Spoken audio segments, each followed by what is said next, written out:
Also today, actress Michelle Trachtenberg has died at the age of 39. She's best known for her roles in Buffy the Vampire Slayer and Gossip Girl. She made her acting debut as a child star with roles in Nickelodeon projects. The New York native was found in her Manhattan apartment this morning. She was found by her mother. ABC News senior investigative correspondent Aaron Katursky has been following this and has the details for us. Obviously surprising here, Aaron. What details do we know, if any? It sounds like from your reporting, no foul play is expected at this hour. No foul play. In fact, it appears that she died of natural causes. When you're living paycheck to paycheck, wishing you had more money, wishing you didn't have to work so many hours at your job, wondering if your luck would ever change, I've been there. Come along with me while I do some homemaking, cook some good, budget-friendly food, and share some encouragement when money is tight.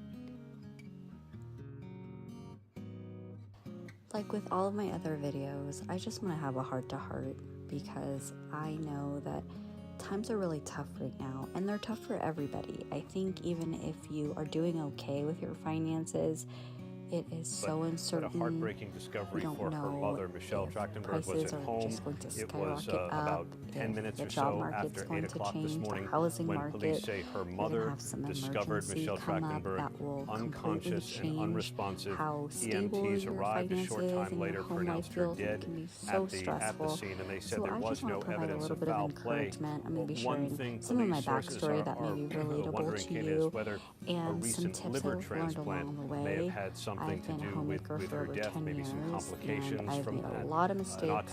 I've cried a lot of tears, but we've also had a lot of triumphs. Thanks to you. That is a So a little terribly sad backstory story. Thank you for on being me. here with us. I'm going to go back about 8 years ago when my family and I, we were living off one very small income. It was $18,000 a month, and we were living in a converted garage. It was when my husband and I only had our 2 sons. They were 2 and a new baby. And we really just tried to cut back as much as possible. And by that I mean, I knew exactly how much gas it took each week to get to and from work.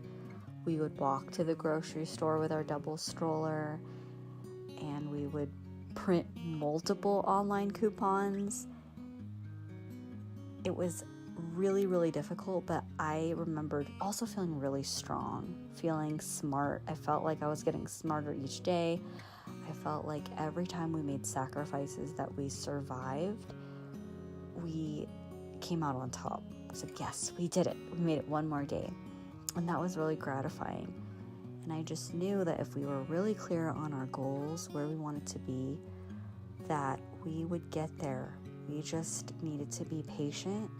We needed to think about every move we made and not just casually spend money here and there just to feel good, waste away, not track our spending. And I know some of you may be rolling your eyes thinking, well, that's what everyone says you're supposed to do, but it doesn't work for me. But I think sometimes if you just hear one more person who had to suck it up and do it that way, it may resonate with you. Okay, I heard 99 people tell me that. This is the 100th person. I think I better give it a real good college try. So I wrote down what my goals were. I kept applying for jobs to change our situation. We were living in a very expensive area. And long story short, we ended up moving to the mountains, which was perfect. And we rented a little cabin for $825, and we just loved being able to raise our children someplace where it was less expensive. We were only about 2 hours away from our family, from the grandparents, and we had nature right outside of our door every single day. Now that didn't mean it was happily ever after, because we were renting, so now we had new goals. Like we wanted to buy a home, and we wanted to make a little bit more money so that we could travel, and we knew our sons would get older and they would want to play sports, or they would have certain hobbies that we would want to invest in, and we also wanted our family to grow. So we still had to be very frugal. We had to be very mindful of what we were spending. And we didn't just go rogue and do whatever we wanted without a care in the world. And we did meet a lot of those goals. We ended up being able to travel a little bit. We were able to support our sons in baseball, and we bought our house at the perfect time in 2019 when the interest rates were really low, and then we were able to refinance to get them even lower. And then we knew once things really started to get more expensive that we wanted to stay put. And so I'll talk a little bit about how that is a big part of being able to live without your means, being able to be a good Christian homemaker below the poverty line and not have it even feel like you are deprived or like you're missing anything. So the first thing I want to share is that you will spend money on what's important to you. And if you don't know what that is, if you don't know what's important to you, you will soon find out. And I hate to say it, but you may not like it. I'll give you some examples. I know that I love coffee, but in my college days, that was my little treat every single day that helped me just get through those stressful, tough classes. And it just became a habit to drive to the Starbucks drive-thru every single morning. And I got very expensive drinks. Over time, that just added up, and now I just felt like I was stuck in this habit. So I may not have fully wanted to acknowledge or realize that expensive luxury coffee was a value of mine, but that was the way I was living my life.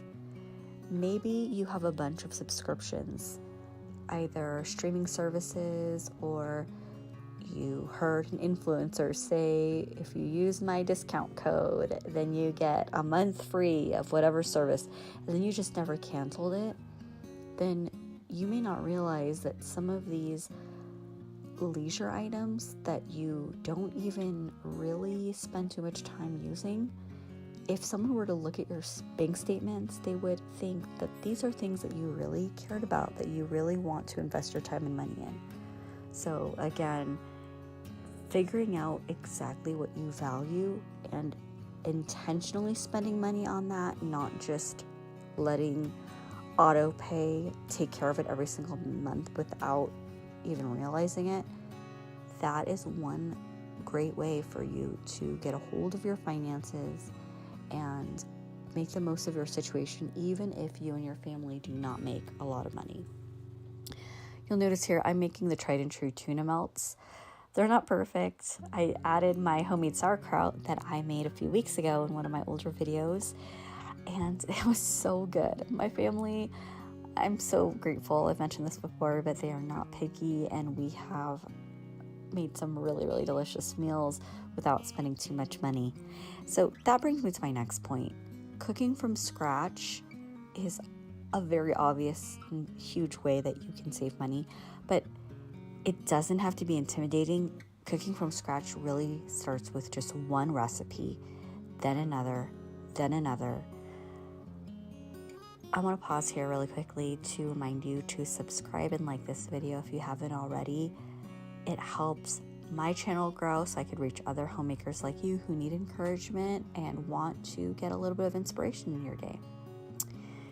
Back to my tips for living below the poverty line, homemaking below the poverty line. You'll see some homeschool here. I showed my son and I learning multiplication. My daughters were making mud pies, and here, yes, I know it will probably shock you, I handwrite a lot of my curriculum.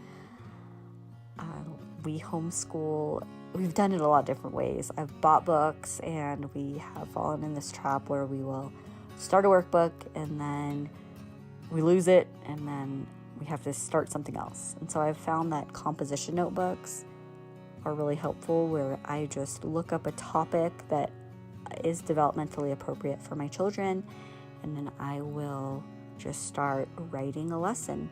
I was fortunate enough that I grew up classically educated, so I still remember a lot of the lessons that I learned growing up. I just loved school, so I just jotted down a notebook, and it's really cheap and easy.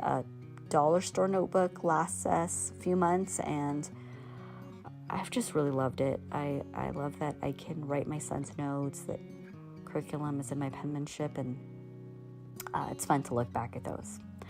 But anyway, here I am making, I started talking about homeschool, and I did not get a chance to explain what you saw at the beginning of this segment of the video. I have an old Pennsylvania Dutch cookbook. It's from the 1980s. It's not an original from 1880s. But I'm making something called coffee kuchen, and it translates to coffee cake. It's not really a coffee cake. It's more like a bread that resembles a monkey bread, the way it pulls apart. And it was so good. So it brings me to my next point. You can actually make frugality look cool. My mother and I love to play the guess how much I spent on this game, and we just feel smart. We feel like we have cheated the system somehow.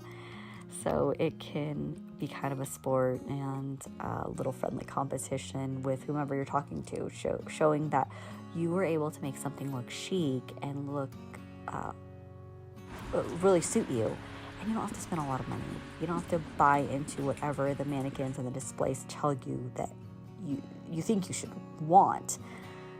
That doesn't matter. You can develop your own personal style and make it look awesome. And that includes frugality, thrift store finds for your wardrobe or for your home decor. And I want to know, what is one of your favorite frugal or money-saving hacks? Share in the comments.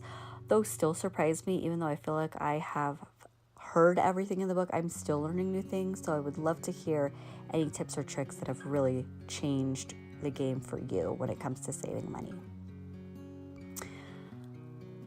And the last thing I want to share is I love Dave Ramsey. My husband and I, we got out of so many pickles because of his total money makeover. And one phrase you may have heard him say before if you do follow him. If not, you're in for a treat. He loves to say that we should live like no one else so that someday we can live like no one else. What does that mean?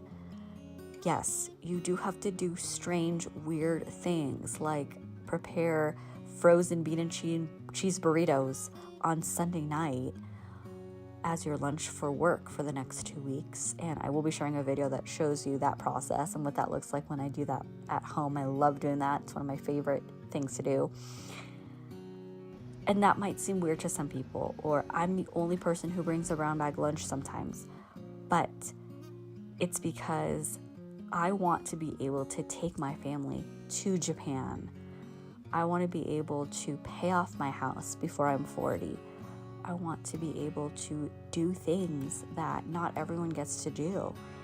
So sometimes you do have to live like no one else, or at least it feels like no one else is living that way, so that later on you can live like no one else in the best, most rewarding ways. Now, an update, we are not there now. We're not living on $18,000 a month, but I'm so thankful for those moments.